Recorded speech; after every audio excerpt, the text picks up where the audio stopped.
بسم اللہ الرحمن الرحیم۔ السلام علیکم، ویلکم ٹو مائی چینل کہانیاں۔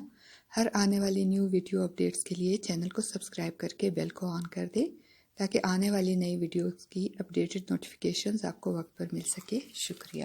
تو چلتے ہیں آج کی کہانی کالی وادی کے دوسرے اور آخری حصے کی طرف۔ نرمین نے کہا وہ تو ٹھیک ہے مگر کہیں وہ عفریت یہاں نہ پہنچ جائے۔ عفریت کی طرف سے تم نے جو وعدہ کیا ہے اب ہم بالکل بھی پریشان نہیں ہوں گے، خرم نے اس کو کہا، بلکہ ہم تو خود اس کالی وادی میں آ گئے۔ اور اسی طرح باتیں کرتے کرتے وہ دونوں سو گئے۔ صبح سویرے نرمین اٹھ کے اس نے خرم کو بھی جگا دیا۔ خرم رات کو دیر سے سویا تھا اس لیے ابھی تک بستر میں پڑا ہوا تھا جبکہ نرمین اسے اٹھانے کی کوشش کر رہی تھی۔ کچھ دیر کے بعد خرم بھی اٹھ گیا اور پھر وہ دونوں فریش ہو گئے اور پھر انہوں نے اس جگہ جانے کا فیصلہ کیا جس جگہ ان کی زندگی ایک بھیانک عفریت کے چکر میں پھنس کر رہ گئی تھی۔ تیار ہونے کے بعد دونوں ہوٹل سے باہر نکلے۔ ان کو کچھ خبر نہیں تھی کہ ان کی زندگی کس کرب کا شکار ہونے والی ہے یا پھر وہ دونوں اپنے اس امتحان میں کامیاب ہو جائیں گے۔ ابھی یہ انہوں نے سوچا نہ تھا۔ پھر اس کے بعد دونوں ہوٹل کے گیٹ کی طرف بڑھ گئے۔ رات جو طوفانی ہوائیں چلی تھی اس نے ہوٹل کے گیٹ کی جالی دار گیٹ کو اکھاڑ کر پھینک دیا تھا۔ دونوں نہایت آسانی سے ہوٹل کے گیٹ سے نکل گئے اور پھر اپنی گاڑی میں بیٹھ کر منزل کی طرف روانہ ہو گئے۔ اب کالی وادی کا وہ حصہ تھا جہاں وہ پہلی بار انجانے میں گئے تھے اور اب جان بوجھ کر اس جگہ جا رہے تھے جہاں پر ایک انجانا خوف تھا، ایک بدصورت اور کریہ صورت عفریت تھا۔ ان کا فاصلہ اس جگہ سے رفتہ رفتہ گھٹتا جا رہا تھا اور خرم گاڑی تیز سے تیز چلا رہا تھا۔ وہ جلد سے جلد اس جگہ پہنچ جانا چاہتا تھا کہ وہ وہاں کے خوف سے ملنا چاہتا تھا۔ وہ دونوں یہ بھی نہیں جانتے تھے کہ وہ اس بھیانک عفریت کا مقابلہ کر سکیں گے بھی یا نہیں۔ یہ فاصلہ اب بہت ہی کم ہو کر رہ گیا تھا اور پھر ان کی گاڑی اس ڈھلوان پر چڑھنے لگی۔ راستہ اب بہت ہی خراب ہو چکا تھا، جگہ جگہ سڑک کے بیچ بیچ پتھر پڑے ہوئے تھے۔ خرم اب بہت ہی احتیاط سے ڈرائیونگ کر رہا تھا اور نرمین اسے حوصلہ دے رہی تھی۔ کچھ ہی دیر کے بعد وہ دونوں پہاڑی کے اوپر تک پہنچ گئے۔ اب دونوں گاڑی سے اترے۔ سورج کی ہلکی ہلکی روشنی پہاڑوں کے اوپر تک آ گئی تھی۔ یہ وہی جگہ ہے، نرمین بولی۔ ہاں، خرم نے مختصر لفظ میں اس کی تائید کی۔ خرم، یہ جگہ عفریت کی ملکیت ہے۔ شاید یہاں یا پھر اس جگہ ہر عفریت نے قبضہ کر رکھا ہو۔ دراصل یہ سرسبز و شاداب وادی بہت ہی زیادہ خوبصورت تھی مگر وہ عفریت پتہ نہیں کیا چاہتے تھے۔ اب ہمیں گاڑی سے اترنا ہوگا کیونکہ آگے گاڑی نہیں جا سکتی اور صرف اونچی ڈھلوان ہے۔ خرم، میں چاہتی ہوں کہ ہم تھوڑی دیر گاڑی میں بیٹھے رہیں تاکہ تھوڑا سا وقت گزر جائے کہ سورج بھی ذرا تیز ہو جائے۔ دن کے وقت یہ عفریت وغیرہ کمزور ہوتے ہیں۔ نہیں نرمین، ہمیں وقت کو ضائع نہیں کرنا چاہیے، ہمیں بس ان کا مقابلہ کرنا چاہیے۔ ٹھیک ہے، جیسے آپ کی مرضی۔ نرمین گاڑی سے اتری، خرم بھی اس کے پیچھے گاڑی سے باہر نکل آیا۔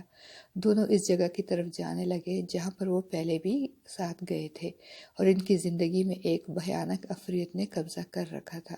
دونوں کو اچانک محسوس ہوا کہ کچھ برا ہو رہا ہے۔ سرسبز آسمان پر اچانک سیاہ بادل چھانے لگے، چمکتا ہوا سورج ماند پڑنے لگا، آسمانی بجلی کڑکنے لگی۔ خرم، تم کچھ محسوس کر رہے ہو؟ ہاں نرمین، عفریت کو پتہ چل چکا ہے کہ ہم اس کی طرف جا رہے ہیں، اسی لیے وہ بھی آج ہمیں اپنی طاقتیں بتانا چاہتا ہے، اس لیے میں بھی پیچھے ہٹنے والا نہیں ہوں۔ ہاں خرم، یہ بات تو ہے، دراصل ہمیں اب ثابت قدم رہنا چاہیے اور رہنا پڑے گا۔ دونوں باتیں کر رہے تھے اور اسی جگہ کی طرف بڑھ بھی رہے تھے۔ کچھ ہی دیر میں وہ دونوں اس جگہ پر پہنچ گئے جہاں پر ان لوگوں نے پہلے ایک ساتھ ایک سیاہ عفریت کو دیکھا تھا۔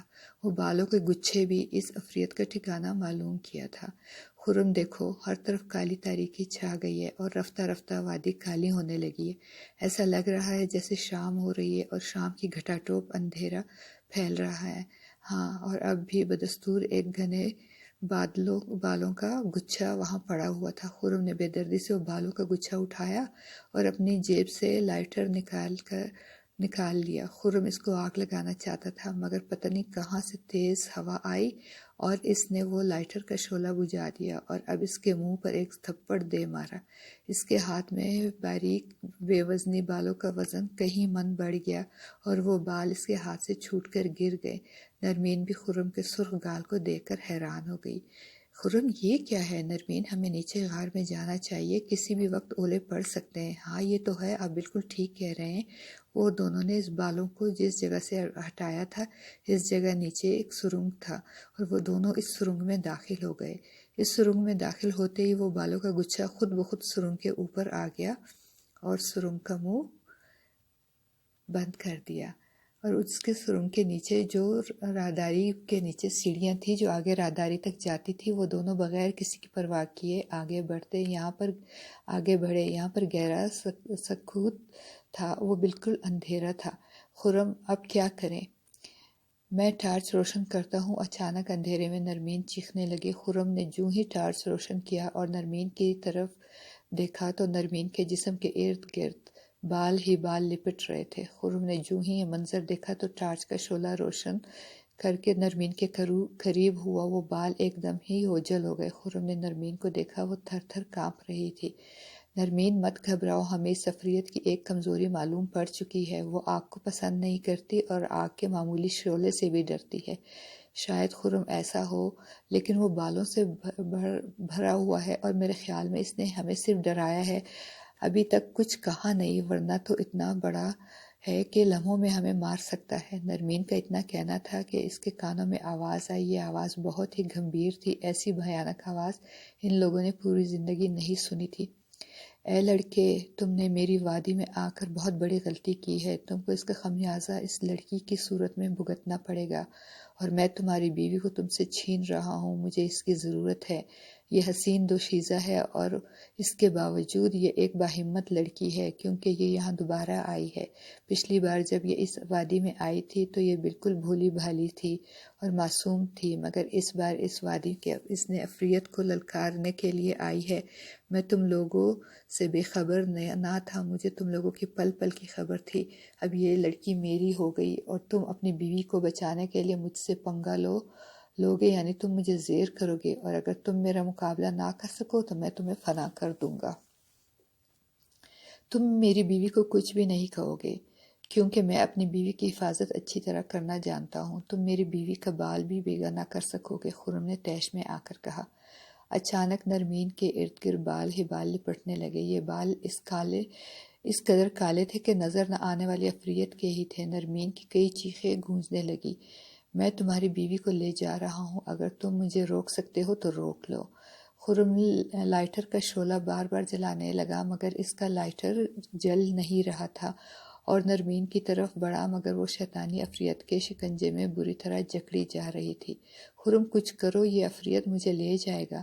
نرمین کی گھٹی گھٹی سی چیخ نکلی۔ خرم جیسے بے بس ہو گیا تھا۔ ایک تو یہ عفریت صرف بالوں کا گچھا تھا اور نظر بھی نہیں آ رہا تھا۔ خرم سخت پریشان تھا، وہ نرمین کو ہر حال میں بچانا چاہتا تھا، مگر آگ کا شعلہ جل ہی نہیں رہا تھا، اور پھر کچھ ہی دیر میں جیسے ہی لائٹر کا شعلہ جلا، عفریت نرمین کے ساتھ غائب ہو گیا۔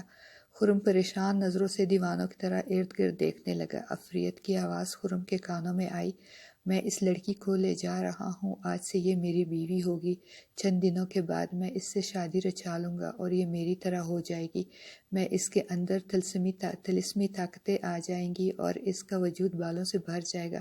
تم کچھ نہیں کر سکو گے، لیکن چونکہ تم اس کے پہلے شوہر ہو، اس لیے میں صرف تمہیں 5 منٹ کے لیے وقت دوں گا کہ تم اگر کچھ کر سکتے ہو تو کر لو۔ اگر تم ان 5 منٹوں میں مجھے فنا نہ کیا تو میں تمہیں ختم کر دوں گا۔ اگر یہ شادی شدہ نہ ہوتی تو ہمارا قبیلہ کبھی یہ شرط نہ رکھتا، مگر یہ لڑکی اب میرے قبضے میں ہے اور شادی شدہ ہے، اس لیے تم میرا مقابلہ کرو گے، مگر مقابلے میں وقفے سے میں تمہیں آوازیں دوں گا، تم پر حملہ نہیں کروں گا۔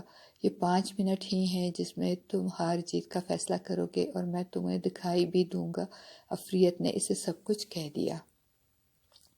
ٹھیک ہے، مجھے تمہارا یہ فیصلہ منظور ہے، خرم نے چیخ کر کہا۔ اگر خدا نے میرا ساتھ دیا تو میں تمہیں 1 منٹ میں ختم کر دوں گا، خرم نے بھرپور اعتماد کے ساتھ کہا۔ تو کب کرو گے یہ مقابلہ؟ عفریت کی گرجدار آواز سنائی دی۔ ابھی اور اسی وقت، خرم نے کہا۔ ٹھیک ہے۔ ہال میں ارد گرد مشعلیں جل اٹھی۔ اوپر چند سیڑھیاں جاتی تھی جو کہ بالوں کے اس گچھے پر ختم ہوتی تھی جہاں سے یہ دونوں اس سوراخ کے ذریعے اس ہال میں آئے تھے۔ خرم چیخا، تم تو مجھے دکھائی نہیں دے رہے ہو، میں مقابلے کے لیے تیار ہوں۔ ٹھیک ہے تو ہمارا مقابلہ شروع ہو رہا ہے، سامنے دیکھو، میں نظر آ جاؤں گا۔ عفریت کی آواز سنائی دی۔ خرم نے سامنے دیکھا تو اسے ایک بھیانک ریچھ نما انسان دکھائی دیا جو بالوں سے بھرا ہوا تھا۔ آخر خرم نے مشل اٹھا لی اور عفریت کی طرف دوڑ لگائی اور عفریت خرم کو گھور رہا تھا۔